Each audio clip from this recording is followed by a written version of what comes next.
بین پوست و مواد باید فاصله بیفته. دورگیری یا همون هواگیریه.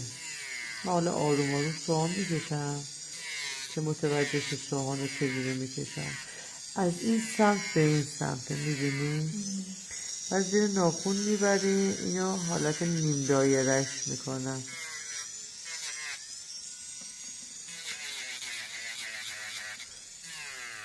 مثلا آروم پوست رو میکشم. میبینی؟ این ورم میگفتی چجوری سوهان بکشم. اینجوری سوهان رو میکشی، پوست رو میکشی، آروم آروم آروم آروم آروم آروم. بعد هی پوست رو دارم میکشم، من نمیذارم پوست بره زیر سوهان. میبینی؟ هی اینجوری پوست رو میکشم. به اینجا میرسی من پوست رو میکشم، بعد سوهان زیر ناخون رو میکشم. تو میخوام اینجا قشنگ نیم دایره شه.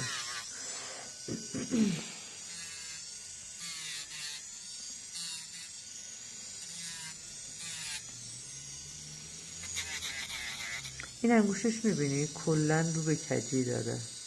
میبینی؟ موقع سوهانکشی باید حواست باشه که اینو انقدر اینوری نیاریش.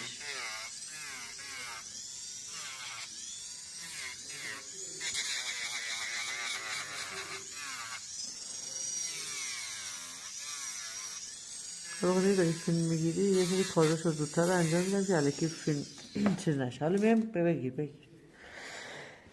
میام با سوهان دستی بغلا رو جدا میکنیم. میبینی؟ ما نمیخوایم مواد به پوست بچسبه، جدا میکنیم. این خانم گفت ما هم کلاسیک باشه، یعنی یه ذره بغلاش دوست داره جمع باشه.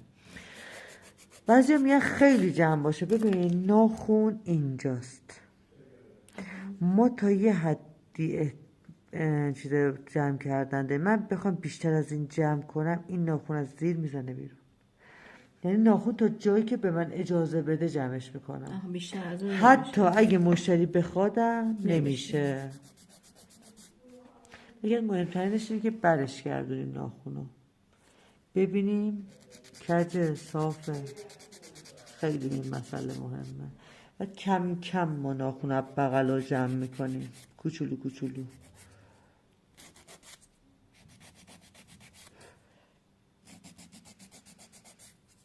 یهو نمیزنیم نصف ناخون بده. بعد 1% مثلا سوهان کشیدم، موقع بعد سوهان کشیدم من.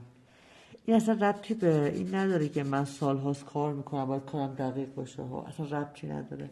میبینی یه جا سوهان رو زیاد کشیدی، اینجا نصفش بیشتر رفته، دوباره مواد بذار خوش بشه دوباره میشه دیگه. آره.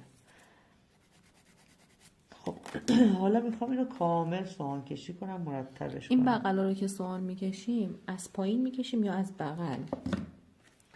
ببین سوهان باید پایین ناخون ببینی بگیری. ناخون قشنگ اینجاست. چون بعضیا کاش میکنن هی گیر میکنه به روسری نوکاش تیزه. اینا رو میگم به خاطر سوهان کشی غلطش. خب همونو میگم از پایین باید بگیریم بکشیم. کامل.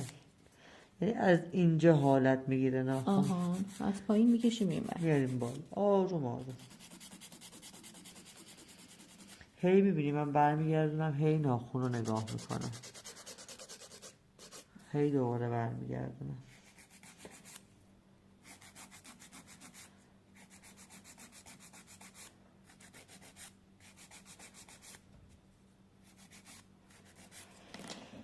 خب میام با سوهان نرم قشنگ میندازیم، پوست رو جدا میکنیم. بعد میخوام که ببینی اینجا با ناخون طبیعی همسط شه. موقعی که ترمیم میکنیم میخواد بلند شه، تپه‌ای بلند نشه.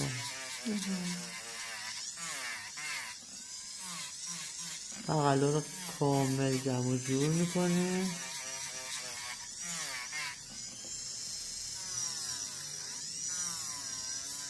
مرتبش میکنه. این میشه ناخونی که کامل سوهان کشی شده. من یه سرسوهانه بودم اینجوری هم بخریم، درسته؟ گرفتیم؟ بله. این برای چی استفاده میکنیم؟ ببین ما 10 تا ناخن رو با هم سوهان کشی میکنیم. ما مقاله فیلم برده برمیگردونیم میبینیم این ناخن رو در اومده. این باید هم این باعث میشه کثیف شد، ناخن طبیعی کثیف میشه به مرور زمان، همین از بین بره، هم این که این ناخن به مرور از مواد جدا میشه، بعد از بالا هوا میکشه واسه قارچ میشه. ما این ناخن رو باید تا اونجایی که میشه از بین ببریم، هم تمیز میشه زیر ناخن میبینی، هم این که هوا نمیگیره. هوا نمیگیره. و همین راحت قطع کنم. قطع کن.